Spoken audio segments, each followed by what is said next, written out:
இன்னைக்கு மிதுன் கிச்சன்ல barbecue chicken பண்ண போறோம். எப்படி தெரிஞ்சு பார்க்கலாம் வாங்க. பார்பிக்யூ தேவையான மசாலாவை ரெடி பண்ணிக்கலாம்.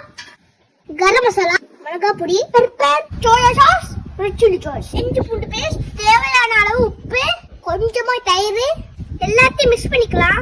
சிக்கன் மசாலா நல்லா மிக்ஸ் பண்ணிக்கலாம். இப்ப சிக்கன் நல்லா மிக்ஸ் பண்ணியாச்சு. half an hour ஊற விட்டுக்கலாம். சிக்கன் நல்லா ஊறட்டும். பார்பிக்யூ தேவையான அடுப்பை ரெடி பண்ணிக்கலாம். இப்ப அடுப்பு ரெடி ஆச்சு. பேன் இல்லாம இப்ப பச்சை கூடாது. புரியவே இல்ல. அப்ப நீ நெய் தடவுல. அடுத்து நெய் ஊத்திக்கலாம்.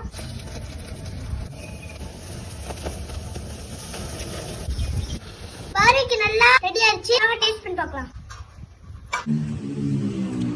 உண்மையான பார்பிக்யூ ரெடி. வாங்க டேஸ்ட் பண்ணி பார்க்கலாம். எல்லாருக்குங்க இந்த வீடியோ பார்த்தவங்க லைக் சப்ஸ்கிரைப் பண்ணிட்டு பாருங்க. அடுத்த வீடியோல பார்க்கலாம். பாய் பாய்.